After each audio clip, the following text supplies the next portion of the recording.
Once upon a time, in 2016, I crammed my brain cage into what was then a barely 5 months into launch Oculus Rift VR headset at a gaming expo. And I had my first experience of being inside Minecraft, surrounded by it. But this was long ago, and thanks to the rushed launch, it was also long before Oculus had their hand-tracking VR controllers ready. So I was playing with an Xbox controller. Hello again, I am Blunty. Flash forward to today, and thanks in large part, I think I can safely assume, to the easy to use, easy to set up, and comparatively inexpensive availability of the Microsoft VR headsets, rather erroneously marketed as Microsoft Mixed Reality headsets. They're not mixed reality, they're virtual reality. Grr, whatever. And of course, with my own recent series of videos reviewing, testing, and very much enjoying my own Windows Mixed Reality headset, I've been asked more and more often lately about if I've played Minecraft in VR, and if so, is it any good? Minecraft on Windows 10 works in VR natively, and to be clear here, I'm talking about the Windows Store Bedrock, aka Better Together version of Minecraft, not the original Java-based Minecraft, now called the Java Edition. Although there is an unofficial mod for the Java Edition called Vivecraft. What you're seeing me play here, though, is the official native VR experience. I'd also like to make it very clear at this point that the gameplay you're seeing, thanks to the nature of the way I have to capture UWP apps, as opposed to the way I capture native Steam VR apps, the gameplay you're seeing here is 30 frames per second, not the silky smooth 90 frames per second I actually get inside the VR visor. So if the gameplay is looking jerky to you, that's why. Don't worry, once more, inside the VR experience it is super smooth. Silky smooth, velvety smooth, smoother than the thigh of... wait, where was I? Now, I've been diving in and out of Minecraft VR since I got my Windows MR headset late last year, and for most of that time, my opinion has been quite mixed, actually. On the one hand, the novelty of being surrounded and enveloped by a Minecraft world is pretty neat. Looking around and seeing everything in 3D, it's fun. On the other hand, Minecraft is a game that was designed without any regard to a VR experience at all, and with almost every game that has had VR stapled on after the fact instead of being designed with VR in mind from the very start, the experience always felt clumsy. The interface is the usual culprit in VR converted games. User interfaces designed for flat display, mouse and keyboard, or 2D controller input just don't work that well when shifted directly across to a 3D point-and-click and prod VR world. And that's no different here. The hotbar use, the crafting and storage interfaces are all quite clumsy to use in VR. That said, you can and do adapt to it relatively quickly, but I don't think it's ever going to feel properly intuitive or natural, not without a ground-up rethink and redesign of it. The floating UI panels in my VR field of view always feel a bit fiddly. This is not an insurmountable issue, and Minecraft VR is, as is made quite clear on the boot screen, still experimental. I also initially felt like everything was the wrong scale, even though it isn't.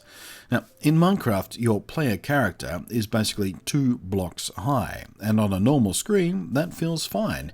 In VR, it made me feel like everything was way too big, or otherwise just weirdly out of scale. Being only twice as tall as the smallest standard unit of world-building measurement feels very unusual in VR. But this too, you adjust to.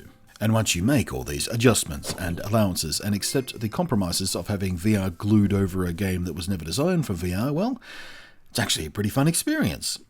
You can play, as you've been seeing, with full standing and room scale VR with hand tracking, although thankfully swinging your tools as a button press, you don't actually have to physically swing your pickaxe to mine stuff, which would be a needlessly arm-aching, tedious experience. But I will say being able to physically slash with the sword could be a fun thing, though.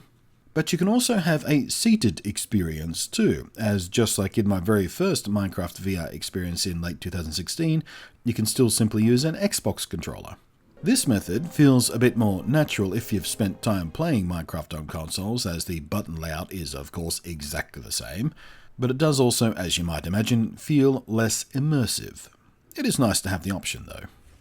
Touring your pre-existing Minecraft worlds in VR is a pretty cool experience. Walking through and being surrounded by your build that till now you've only seen on a 2D screen gives you a whole new sense of their scale. But the survival experience gets a real fun boost too, feeling the sense of immersion as you wander the wilderness, ears strained for the ominous sounds of zombies groaning and spiders chittering and the clanky bones of a skeleton and the sphincter puckering hiss of a creeper about to explode the back of your head.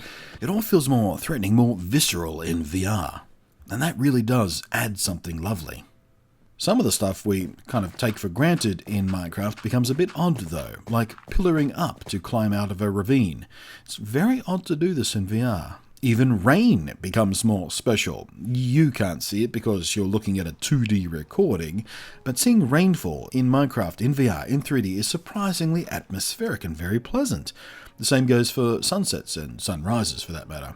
It's really neat how just being able to see these events in VR, in stereoscopic 3D vision, adds so much to the atmosphere and sense of immersion in a low-res, blocky-by-design game like Minecraft. Building things is made a bit easier though, with your reach extended significantly beyond normal, so you don't have to move around quite as much to place blocks around you, a thoughtful feature in VR.